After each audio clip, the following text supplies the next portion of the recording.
Well, well, well. It looks as though our old pal Cenk has lost his election. It's a shame because he was going to fight for the people. A very unique campaign promise, I must say. Not all of the results are in, but as of now, it doesn't look like Cenk is going to do too well. Now, I have to say, this is all very strange to me. Remember those half-hour-long interviews that Cenk would do with TYT? Well, during one of those, Anna said this. You don't have the backing of the Democratic establishment, but you have the backing of the people. Cenk has the backing of the people, does he? Now, call me crazy, but I was under the impression that the very reason we had elections in the first place is to find out who the people are backing. If Cenk had the people on his side, I guess the people never got the memo. If you watch this channel regularly, you know that one of my pet peeves is the way that progressives act like they never lose elections. When a progressive candidate wins, it's because voters carefully looked at their policy proposals and decided that voting that way was in their best interests. When a progressive loses, however, their response is basically nuh-uh. Every single time, we hear that the people actually wanted the more left-wing candidates, but that they were fooled into voting for another candidate by the media, or the establishment, or the donor class, or by billionaires, or by special interests, etc., etc. And I promise you, that's what we'll hear from Cenk, TYT, and all the other online progressives after this embarrassing loss. If Cenk comes out and just admits that he was a terrible candidate and that he was ill-fit for the district, I will issue a public apology on this channel. But he won't. You know he won't. At best, he'll vaguely allude to some personal shortcomings, accompanied by a million self-serving caveats about how the media and the establishment did everything they could to stop him because he was going to fight too hard for the people. Of all the institutions people rail against these days, the media seems to be the #1 target, especially among progressives. They're absolutely convinced that the mainstream media is determined to thwart the left, Bernie Sanders in particular. Manufacturing Consent, a book written by Noam Chomsky from the late 1980s, seems to have regained popularity amongst online lefties. This is Manufacturing Consent 101. And I know that this is all really part of what you have written about extensively, manufacturing consent. If only there was a name for this. Creating agreement, producing assent, fabricating approval.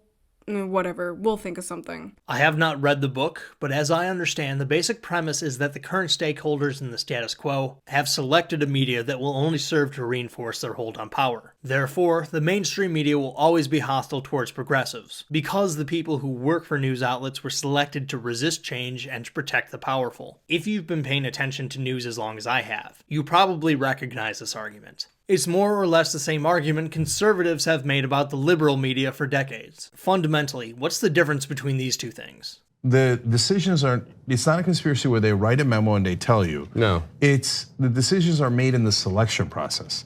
Jason Johnson's not a bad guy. He happens to have that opinion. I think he earnestly has it. Yeah. But he's the one that is brought on air. Sean King has a completely different opinion. He is not brought on air. Yeah. Okay. That's right. That's that famous Noam Chomsky moment when he's like he's being interviewed on the BBC and the guy's like, "What do you think I get orders from?" So the guy's like, "No, I honestly believe that you believe all the things that you'd say, but if you didn't believe those things, you believe different things, you wouldn't be sitting in this chair." Right. That's just the bottom line. 100% right. Same for candidates too. You worked at CNN, I worked at ABC and CBS. The culture is left wing, and how that plays out is, he's right, they're not like marching in the newsroom with "We Love Che" signs, but it's who they hire, all right? It's who gets promoted. It's what they put in front of you as far as story count is concerned, what stories they concentrate on, what stories they ignore. All of that plays in. It's the same argument, just with a different selection bias. I've watched Fox News regularly for over a decade now, and it's pretty much an inversion of what we see here on YouTube. Whenever a Republican wins an election, it's because the American people wanted to restore our constitutional values. Here is what Bill O'Reilly said after Donald Trump won in 2016. In perhaps the most stunning political story in American history, the folks rejected corruption and unfair federal policies and delivered vast power to a maverick political novice who is promising to treat working Americans with respect. But when Obama won re-election, O'Reilly said that he was lucky because the media loved him so much. Let me be clear here. It's perfectly fine to criticize the media. Much of it is certainly warranted. While I think both of the narratives of a liberal media and a corporate establishment media are overstated, neither of them is totally off base. Yes, the media has biases, both ideological and institutional. As consumers of news, we should keep these biases in mind and approach the information we consume with a healthy amount of skepticism. And yes, sometimes media outlets totally drop the ball. or even act in bad faith. For example, the New York Times blatantly misrepresented the nature of an interview Cenk did with white nationalist David Duke. I want to show you the headline of the piece. It was in response to Bernie Sanders unendorsing Cenk. Bernie Sanders retracts endorsement of Cenk Uygur after criticism. And again, Jennifer Medina wrote this piece. And so in it, there's an excerpt that reads, quote, "In one clip that circulated on Twitter, David Duke ends an interview by saying, 'I am not what you call a racist,' to which Uygur replies, 'No, of course not.'"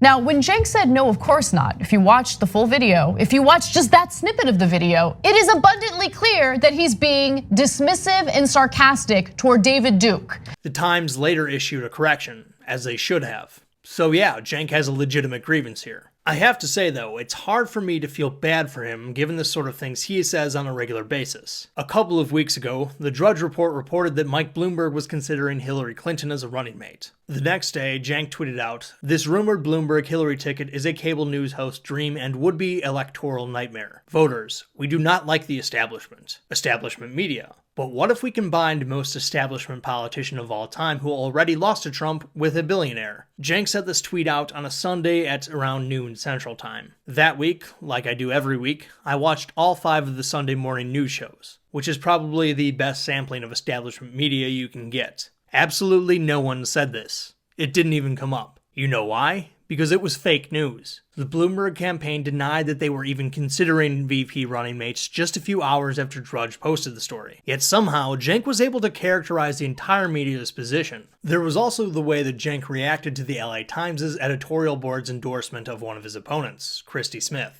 The Times said of Cenk, "Uygur is seeking the seat to further the progressive agenda he has promoted on his show. But while we agree with him about the corrupting influence of money in politics and some other subjects, we find his pugnacious style off-putting and not conducive to a more civil Congress." How did Cenk respond to this? His interpretation was that they said, "He's right, but he'll fight too hard for change." Go ahead and read the editorial. I'll link it in the description box below. Needless to say, that is not a fair characterization. The editorial board clearly thinks that Smith is the more qualified candidate to represent the district both in terms of substance and in tone. You're free to say that they're wrong in their endorsement or even that they're wrong in terms of what they value. But you can't just make up what their intentions are. Cenk isn't misrepresenting people. He's not taking people out of context. He's just making stuff up. Now, is it even true that the media in totality is biased against progressives? Well, that's debatable. It's also pretty hard to measure. Progressives love to point to certain media personalities who are certainly hostile, if not downright hysterical, about Bernie Sanders. Chris Matthews likening Sanders' victory in Nevada to Germany's conquest of France in World War II is one such example. But I think they're mostly just cherry-picking. Let's look at Bernie Sanders as a test case. Progressives can certainly give you examples of media bias. Of course, you can do that with any candidate that gets a sufficient amount of press coverage. Unfortunately, we don't have any good aggregated data on media coverage for this election, and we won't until well after it's over. But we do have data on the 2016 election, and we do know that progressives are just as sour about the media coverage then as they are this time around. So what's the word in 2016? Well, according to a report from the Harvard Kennedy School Shorenstein Center on Media, Politics, and Public Policy, Sanders was initially ignored by most of the press, along with all the other Democratic candidates not named Hillary Clinton. During the invisible primary period, the Democratic race got much less media attention than did the Republican race, particularly in the early phase when Hillary Clinton led Bernie Sanders by nearly 60 percentage points in the polls. By midsummer 2015, when Clinton's lead had shrunk to roughly 40 percentage points, journalists were paying more attention to the Democratic race. By the end of the invisible primary, when Clinton's lead was down to 25 percentage points, journalists were affording the race even more coverage, though it was still playing second fiddle. When the media finally started to cover Sanders, it was overwhelmingly favorable coverage, and there's a good reason for that. As his poll numbers ticked upward, he was portrayed as a gaining ground candidate, a favorable storyline buttressed by reports of increasingly large crowds and enthusiastic followers. The overflow crowds Sanders has been drawing in Iowa and New Hampshire, said USA Today, are signs that there is a real hunger for a substantive discussion about America's economic anxieties. The real hunger extended also to journalists journalists who are drawn to a candidate who begins to make headway against an odds-on favorite. It's a David versus Goliath story. The same story that helped propel Gary Hart's challenge to Walter Mondale in 1984 and John McCain's challenge to George W. Bush in 2000. A challenger also gives journalists what they relish most, a competitive race. You can talk about media bias from an institutional or ideological standpoint, and like I said earlier, there's definitely merit to that. But you have to acknowledge another bias, sensationalism. The media wants a story. The more dramatic, the better. This is the sort of thing that attracts an audience, and the media wants your attention above all else. Given that Bernie was a challenger to Clinton, boosting Sanders presented an excellent opportunity for a compelling story, and boost the media did. As the report says, strictly in terms of tonal balance, good news versus bad news, Sanders was the most favorably reported candidate, Republican or Democrat, during the invisible primary. Sanders' issue positions, his progressive positions, I should add, also netted him positive coverage. Although they accounted for only about 7% of his coverage, they were a source of good news. News statements about Sanders' stance on income inequality, the minimum wage, student debt, and trade agreements were more than 3-to-1 positive over negative. The ratio far exceeded those of other top candidates, Republican or Democratic. And finally, Sanders' media coverage during the pre-primary period was a sore spot for his followers, who complained the media was biased against his candidacy. In relative terms at least, their complaints lack substance. Among candidates in recent decades who entered the campaign with no money, no organization, and no national following, Sanders fared better than nearly all of them. But as he gained strength, the news tilted in his favor. So in 2016, the press was overwhelmingly positive for Bernie, contrary to what you may have heard here online. Now, who got the most negative coverage during the 2016 election? Well, according to the same Harvard report I cited earlier, during the general it was Donald Trump, but over the course of the primary and the general, it was Hillary Clinton. Obviously, the 2020 election is different. Sanders is no longer the long-shot upstart darling going up against the most unlikable candidate in recent memory. He's now the favorite to win the nomination and therefore is dealing with increased scrutiny. That said, I still think the left exaggerates how hostile the media is towards Sanders and progressives generally. But let's say for the sake of argument that they're not wrong, and that the establishment press is deliberately malicious towards the left. Let's grant them that initial premise. What then? Well, if progressives are correct about the media, then they need to consider two different things. One, you can't say that nobody cares about the media. If you're going to use the media as a foil, you don't get to say that the media is irrelevant or that nobody takes it seriously. In half their moods, online lefties will gloat about how important and influential they are and how no one cares about the mainstream media anymore. But when things don't go their way, they will point the finger at the same media that supposedly nobody cares about. Here's my favorite TYT clip ever. It's Ben Mankiewicz calling Cenk out on precisely this. What I find hypocritical of you and the way this show handles this situation is you consistently talk about the irrelevance of the mainstream television media, that nobody young watches or pays attention. And then when they do something like this, you act like it massively influences the election. Number two, maybe, just maybe, progressives aren't as electable as you think. While tonight has been a rough one for Cenk, it will probably end up being a pretty good one for Bernie Sanders, which will by far overshadow a story that only online politics people really care about. The left will be over the moon given not only that they love Sanders, but that they also think he's the only one who can beat Trump. Progressives are convinced that the left-wing candidates are the most electable, just as long as they get a fair chance. Bernie certainly does have a chance, and the people who reflexively dismiss him are fooling themselves. But I think a lot of our friends on the left overlook some of his shortcomings as well. Progressives have convinced themselves that left-wing politicians are the most electable because progressive policy positions poll well. And when progressives don't win, they point to various institutions and make accusations of sabotage, especially the media. Whenever they do this, I'm reminded of something that Chris Stirewalt, the politics editor of Fox News Channel, of all places, said about conservatives blaming the media. Part of the problem for Republicans, reflexively blaming the press lets them off the hook for their own problems. And because it's sort of, I always say it's like the Russian winter when people say, well, the Russian winter defeated Napoleon. The Russian winter defeated Hitler. No.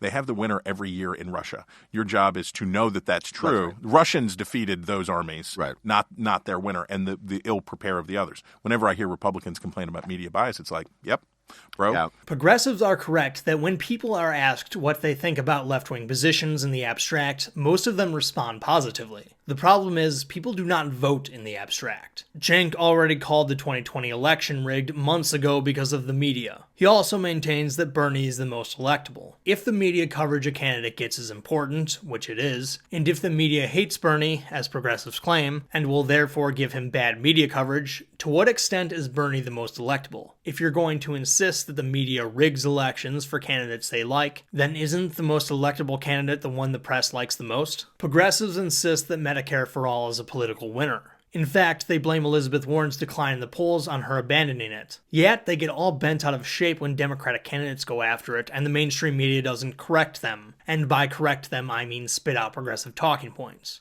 Prior to the 2020 Democratic Party primary process, we were riding this really high wave of momentum for Medicare for All. Most polls showed that a majority of Americans support Medicare for All. In fact, some polls showed that 70 to 80% of Americans support Medicare for All. Some polls even started to show that a majority of Republicans support Medicare for All. But all of a sudden, the poll numbers start to dip a little bit once some Democrats jump into the race and start spreading lies. So that way, Democratic Party voters, after hearing all of these right-wing talking points from Fox News and Republicans and Donald Trump, well, now that they're hearing Democrats say it, well, what are Democrats doing? They're legitimizing these right-wing talking points that are fed to Republicans by the industry. But if Medicare for All can't weather attacks from Joe Biden or Pete Buttigieg during a Democratic primary, how do they think it will fare in a general election against Donald Trump and the entire right-wing noise machine against it? If it's as vulnerable as progressives say it is, to what extent is it wise to make it a central plank of your campaign? In a world where media coverage matters, having a candidate that the press treats well is a very important thing. The media fawned over Barack Obama and was rarely, if ever, critical of him. This was a huge advantage for him, and it helped him enormously in his races against Hillary Clinton, John McCain, and Mitt Romney, all of whom probably would have governed in a more establishment way than he did. Also, consider Donald Trump and Alexandria Ocasio-Cortez. I loathe both of them, but you can't say that they don't have media savvy and that they haven't used it to their advantage, which is a key to success in today's political environment. Progressives believe that Bernie was robbed of the nomination in 2016. I really don't think that's true, but that's another video for another day. I'll just leave it at this for now. Bernie has no one to blame but himself. As far as I'm concerned, he had the perfect chance to damage Hillary, but he passed it up. The American people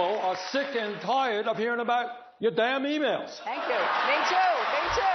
The media loves a good scandal, and if Bernie had hammered her on it, the media would have covered it even more. The left cried endlessly about how the Washington Post posted 18 negative headlines in a row about Sanders. So in a stretch from Sunday night at 10:20 Eastern to Monday morning at 3:54 Eastern, so Monday afternoon, I should say, in just a 16-hour stretch, they ran 18 headlines about Bernie Sanders. If 18 headlines is all it takes to derail the revolution, then the revolution wasn't very strong to begin with. Now was it? Bernie lost in 2016 because he was a bad candidate. If Bernie Sanders loses to Donald Trump, we'll hear the same set of excuses. All of these bad actors converge to sabotage Bernie Sanders. But if all of society's institutions are going to align against Bernie Sanders, to what extent is he the most electable? Going back to Cenk, the media did criticize him for being too much of a left-wing, carpetbagging blowhard with a controversial past. If it's true that this negative coverage hurt him,